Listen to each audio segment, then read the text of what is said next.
Pessoal do fundo está conseguindo me ouvir? Se não conseguirem, só levantar um pouco a mão, que eu tento projetar um pouco a voz, tá? Essa noite nós iremos... Melhor aqui ou melhor aqui? Tanto faz.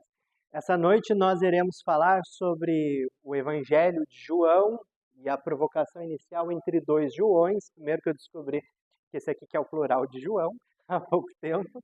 Então, entre dois Joões, porque aqui existe a provocação histórica que entre João Batista e João Evangelista existe a figura de Jesus. É impossível que eu compreenda a figura de Jesus sem que eu entenda João Batista, aquele que antecede, sem que eu compreenda João Evangelista, que é aquele que vai dar continuidade às palavras, aos ensinamentos de Jesus. Quando nós falamos de Evangelho segundo o Espiritismo, ou a palavra Evangelho em modo geral, nós estamos nos referindo a uma boa nova, a algo que é comentado, algo que é falado para as pessoas de um determinado tipo de tempo, de um determinado tipo de época. Quando nós falamos dos evangelhos, cabe nos lembrar que é o Evangelho segundo João. São textos que, dentro de um estudo historiográfico, eles vão surgir por volta de 90 a 110 depois da era contemporânea. Então, quando nós estamos falando da figura do livro de João, nós estamos falando por volta dessa época, onde nós tínhamos textos que estavam em grego koiné, e esses textos eles foram resgatados e hoje nós temos a oportunidade de compreendê-los. Então, quando nós estamos falando do Evangelho de João, nós estamos falando de um evangelho que ele vai ter uma ótica daquela comunidade joanina um pouco diferente dos outros três evangelistas. 4 se for contar com o Evangelho de João. Na tradução aqui que nós temos aqui do professor Frederico Lourenço, é interessante que quando ele inicia a sua preleção a respeito do Evangelho de João, ele vai nos dizer que é justamente no Evangelho de João onde nós vamos ter a recorrência da palavra amor, nós vamos ter um Jesus e uma comunidade que está mais interessada, mais atrelada ao amor como figura de compreensão do mundo. E também é dentro dessa obra atribuída à comunidade joanina que nós vamos tendo os textos nos dizendo que nós devemos não amar ao mundo, negar-se a si mesmo. E é comum nós termos essas duas palavras, a palavra amor, entendida do grego como agape, e a palavra mundo. Então elas sempre vão ser muito recorrentes dentro da obra joanina. E quando eu falo de um determinado tipo de texto histórico, nós sempre temos que ter em mente o que aquele texto estava querendo dizer dentro daquela época pelo qual ele foi escrito. Então, eles vão chamar isso daí de exegese, ou seja, o que aquele texto queria dizer dentro daquele contexto, e hermenêutica no sentido de que o que é aquela interpretação daquele texto. Quando Kardec inicia o Evangelho segundo o Espiritismo, ele está trazendo uma didática, ele está trazendo uma hermenêutica de pegar os textos que estavam dentro daqueles contextos e traduzi-los, ou seja, contemporaneizá-los dentro da época que se viveu. Então ele está buscando justamente os aspectos morais e moralizantes que dentro da nossa visão eles são universais, ou seja, eles foram aplicados, eles foram compreendidos naquela época e também são válidos nos dias de hoje. Quando nós falamos da figura dos dois Joãos, primeiro que sempre nós vamos ter a recorrência. Quando nós falamos de João, nós falamos da primeira epístola de João, nós falamos dos 4 evangelhos de João. Luiz, o que é esse monte de coisa aqui estranha? Sempre quando nós vamos ter determinado tipo de texto, é muito interessante que nós procuremos as fontes. Então, esse aqui é uma tradução do Wilson Schultz, que é o Novo Testamento Interlinear Grego-Português. Então, ele é um Novo Testamento que aqui em cima ele tem o texto em grego koiné e aqui embaixo a tradução. E nós falamos, isso aqui é algo que é muito recorrente na primeira epístola de João, não ameis o mundo nem as coisas que são do mundo. Se alguém amar ao mundo, não está no amor do Pai, porque tudo que há no mundo, o desejo da carne, o desejo dos olhos e o falso orgulho da vida, não é do Pai, mas do mundo.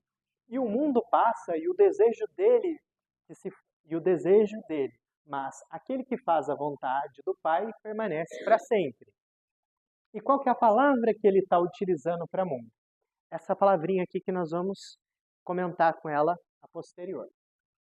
Nós também vamos encontrar, notar que aqui nós estamos começando do final para o começo. Nós estamos falando de João Evangelista. Depois nós iremos falar sobre João Batista. Nós vamos encontrar depois, dentro dos evangelhos de João, se o mundo vos odeia, sabei que a mim antes vos odiou. Se de um mundo fosses, o seu próprio o amaria. Porque do mundo não sois, mas eu escolhi a vós, eu escolhi de vós no mundo. Por isso o mundo vos odeia. E novamente, a palavra representando o mundo e as suas derivações. E nós vamos encontrar depois em João 17 também, eu dei a eles a palavra e o mundo odiou, porque não são do mundo, porque tal como eu não sou do mundo. Não peço que tires deles do mundo, mas que guardes a eles. Aqui a tradução eles fizeram maligno, mas outras traduções, como a do professor Frederico Lourenço, eles entendem como do mal, do mundo, não sou como eu também não sou do mundo. E todas essas passagens, eles estão utilizando essas palavras para representar o mundo. E o que é essa palavra? Cosmos. Quando nós passamos a entender mundo como cosmos, aqui nós vamos refletindo um pouco mais. Quando Jesus diz não sois do mundo, ele quer dizer não sois do cosmos. Mas a gente pode falar, mas como que eu não sou do mundo? Como que eu não sou do cosmos? Se o ferro que está dentro do meu sangue veio da estrela, se o cálcio que está no meu dente foi fundido dentro da estrela. Então a minha própria assinatura material ela veio do cosmos. E aí a importância de nós entendermos o que uma palavra quer dizer dentro do contexto que ela foi escrita. Então aqui dentro do novo dicionário léxico do Novo Testamento, de Wilbur Gingrich, ele vai nos traduzir a palavra cosmos da seguinte forma: pode ser entendido como enfeite, adorno, mundo em vários sentidos, o mundo em seu sentido mais inclusivo, e aqui ele se refere a João como o mundo como a Terra, o planeta em que vivemos, o mundo como a humanidade em geral, o mundo como cenário de posses, alegrias e sofrimentos. O mundo é descrito algumas vezes sendo hostil a Deus e o mundo como totalidade ou soma. Mas de um modo geral, quando ele está se referindo a mundo, ele não está se referindo a que nós devemos odiar aquilo que é uma criação de Deus, pois seria algo contraditório.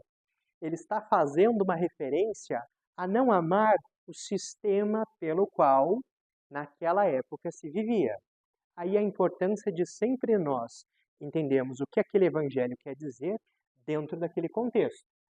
Quando nós falamos dos evangelhos, os 4 evangelhos, é necessário que nós entendamos que eles estão sobre o jugo do Império Romano. Então, Jesus vai nascer e a sua história vai ocorrer entre o imperador Augustus e o imperador Tibério. E o que aquela população que vivia dentro daquele território de Cafarnaum, Palestina, Jerusalém, eles vão viver? Eles vão viver uma ocupação romana. Existia um reino, uma proposta de um reino dos céus que Jesus trazia para aquela população que batia de frente com Roma. Conforme nós comentamos outras vezes, para que eu possa entender uma mensagem do Evangelho, eu tenho que entender o contexto pelo qual ela foi escrita. E essa pequena comunidade, ela vai conseguir transmitir essa ideia desse Evangelho. Quando nós falamos de João Evangelista, nós estamos falando de um recorte posterior que vai trazer a ideia de um mundo como uma necessidade de que nós mudemos a nossa cosmovisão. E essa é uma palavra muito interessante. Cosmovisão ou visão de mundo seria a nossa visão referente ao mundo, a nossa visão referente ao que nos está sendo apresentado. A ideia proposta inicialmente de Jesus como seu reino dos céus, ela era uma proposta que fazia oposição a Roma. Enquanto Roma pregava uma hierarquia onde o imperador Tibério era Deus, a proposta de Jesus é que o reino dos céus ele é de Deus, não pertence a nenhum homem. Enquanto o Império Romano subjugava, matava, expropriava várias pessoas, a proposta de Jesus era um reino dos céus, onde haveria comensalidade, ou seja, partilhar, comer, abraçar e interagir um com os outros, ou seja, uma proposta de relacionamento, Roma pregava a hierarquia e tudo mais que o aconteceu. Tanto que aqui cabe nos dizer a diferença entre o que seria a proposta inicial de João, agora o Batista, e de Jesus. A proposta de João Batista, ele dizia um batismo como remissão, ou seja, como um simbolismo para que nós mudássemos a nossa forma de pensar, sentir e falar. Entretanto, teve uma questão. Para que fosse realizado esse processo, era necessário que fosse ao Rio Jordão. Era necessário que fosse ao Rio Jordão, e esse Rio Jordão, através do qual fazia a remissão dos erros, fazia oposição ao templo. Ou seja, no templo, onde se cobrava, onde se tinha dinheiro, onde se era caro, João Batista estava fazendo o quê? A mesma coisa, só que de graça. O que o movimento religioso da época fez? Se eu quero calar o movimento de João, eu vou lá e mato João. Mas João, o movimento dele se modifica através da figura de Jesus. O professor John Dominic Crossan diz que enquanto João tinha um monopólio, Jesus tinha uma franquia, que é uma palavra meio chula, mas no sentido de que o quê? João dizia que nós deveríamos vir ao Rio Jordão. A proposta de Jesus é, vai e prega toda criatura. Se ela aceitar Deus, o reino já está contigo. Porque ele trabalhava uma ideia de um reino dos céus que ele não era necessariamente o que a gente vai chamar de uma transcendência vertical. Ele era um processo de transcendência horizontal, ou seja, perceber e conceber que o progresso, a evolução, a harmonia, ela existe justamente do nosso processo de relacionarmos-nos com os nossos próximos. Eis o maior mandamento: amarás ao Senhor teu Deus de todo o teu conhecimento. E o segundo, amarás a teu próximo como a ti mesmo. Então aqui nós estamos falando de uma transcendência vertical, no sentido de que eu amo a Deus, aquilo que transcende a minha própria essência, aquilo que transcende a própria matéria. Mas quando ele fala amarás a teu próximo como a ti mesmo, ele está fazendo uma transcendência horizontal, aonde eu não me coloco acima do meu próximo, mas também não me coloco inferior. E é justamente através desse processo de conhecer-se a si e conhecer ao próximo, através dos nossos relacionamentos, que a proposta desse reino dos céus, que tinha também a necessidade da alimentação e tudo mais, vai traduzindo uma mensagem que vai perdurar desde aquela época passada até hoje. De modo que os romanos crucificaram Jesus para que a sua mensagem não fosse passada. Só que de nada adiantou, porque a sua mensagem foi, de certa maneira, tão aderente àquela população que até hoje nós falamos dele. Então, professor John Dominic Crossan, que é atualmente a maior autoridade no estudo acadêmico de Jesus histórico, ele vai nos dizer que a lógica do programa do Reino de Jesus é a mutualidade de cura como poder espiritual básico e a comensalidade como poder físico básico, compartilhadas livres e abertamente. Esse processo contribuiu para a comunidade de partilhas, a partir da base como uma alternativa positiva e possível em relação à comunidade romana de ganâncias e acúmulos que Antipas estabeleceu.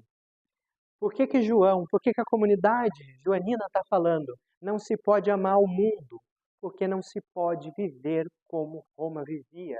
Não se pode viver como o sistema de Roma vivia, porque isso, se a gente for traduzir ainda para o conceito atual, não é sustentável. Não é sustentável porque promove o sofrimento, não é sustentável porque, dentro da nossa visão espírita, é completamente contrária às leis de Deus.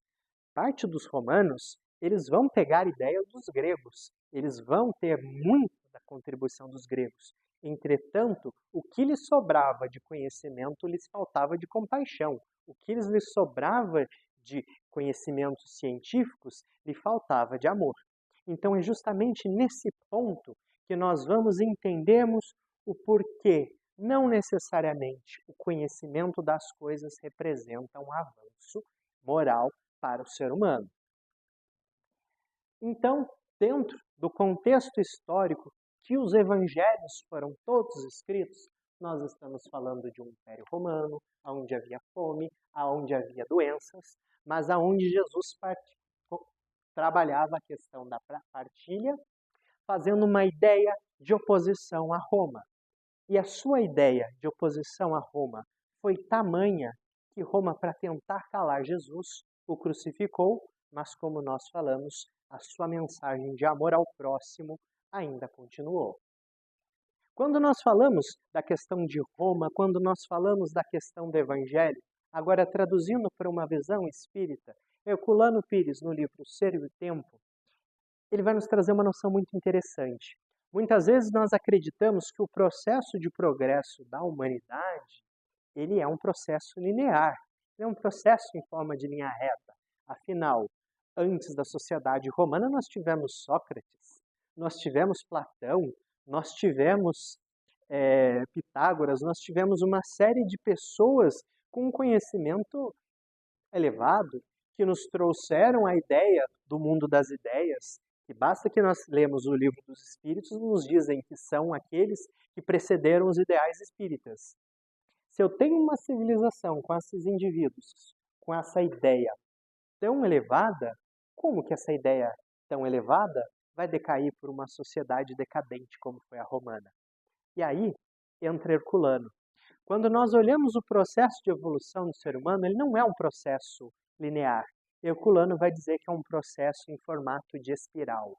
Ele é um formato de espiral porque quando a humanidade e os indivíduos não conseguem resolver determinado tipo de problema, esse problema retorna, não da mesma forma, mas nos exigindo um novo pensar, uma nova maneira de entender esse mundo. E Herculano é muito feliz porque ele nos traduz de uma forma espiritual as ideias de Heráclito, no sentido de que é impossível banhar-se duas vezes no mesmo rio, porque nem a pessoa nem o rio é o mesmo.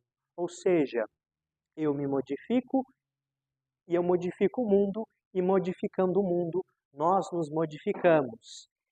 E talvez seja isso que aquela comunidade joanina nos trazia a ideia, de que esse processo de modificação somente ocorre através do nosso relacionamento. E para que haja relacionamento e para que haja diálogo, é necessário que haja o próximo. E é necessário, inclusive, que às vezes existam posições contrárias à minha. E é dentro desse processo de contradição em que nós vamos estabelecermos e melhorarmos as nossas capacidades de pensarmos, sentirmos e experienciarmos o mundo. Herculano vai nos dizer que entre a matéria e a consciência espiritual, no início, as primeiras civilizações, elas vão, quando a gente está mais próximo do reino nominal, aqui vai prevalecer o quê? O instinto, aonde existe um princípio inteligente em formação e uma vida biológica que luta pela sobrevivência. À medida que esse ser ele vai evoluindo, ele vai tendo utilização da razão. A razão na utilização dos meios da tecnologia, a razão que permite a agricultura, a razão que permite a caça, a razão que permite a possibilidade de construção das primeiras civilizações. Qual que é o problema?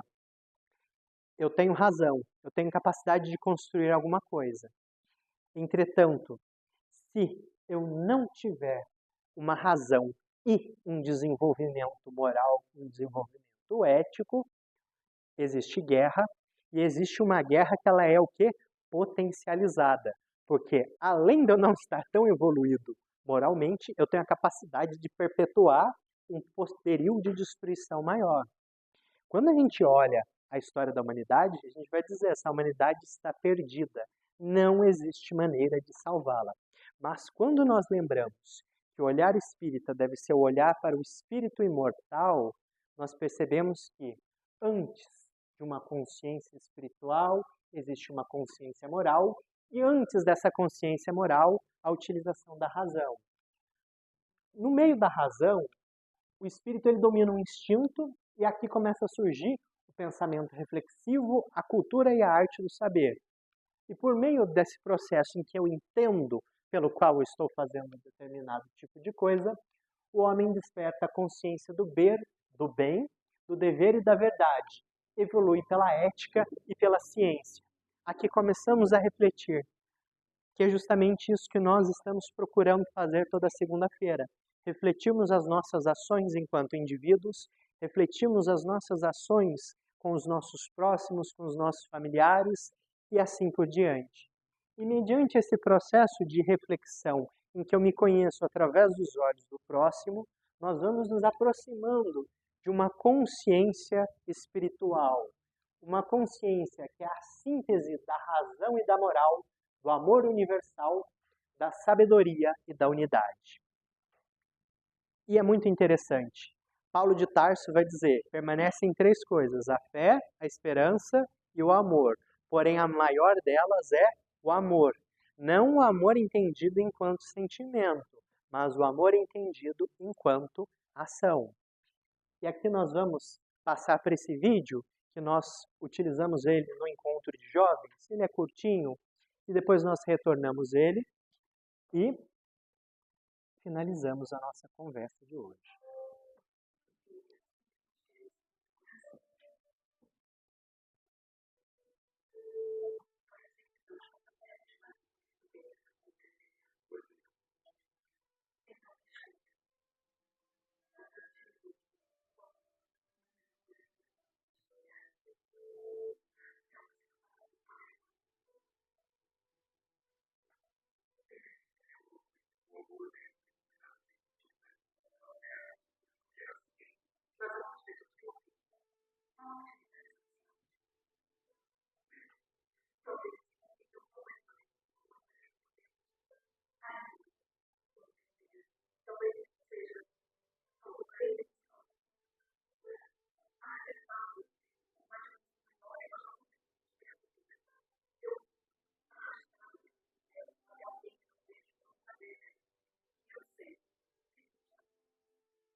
pessoas começam a cuidar umas das outras de maneira desinteressada, tal como na cura do tempo.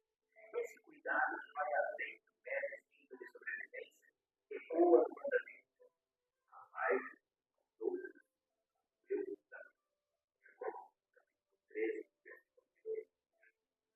É um amor que ultrapassa as barreiras do tempo e da cultura, pois ele reflete um ideal transcendental de harmonia, interdependência, que é o coração do reino dos céus.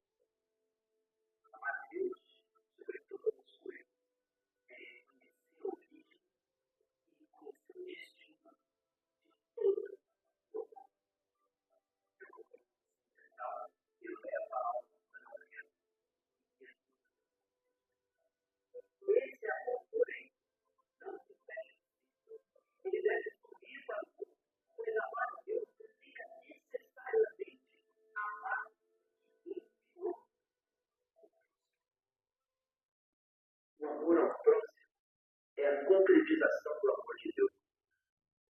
Jesus ensina que não há verdadeira devoção a Deus sem a compaixão pelo outro. Kant dizia que existem duas coisas que me elevam o coração: o céu estrelado acima de mim e a lei moral dentro de mim.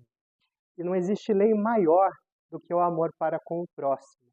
Que ao retornarmos nas nossas casas e aos nossos lares, possamos ser um pouquinho mais gentil conosco e para com os nossos próximos. Uma boa noite.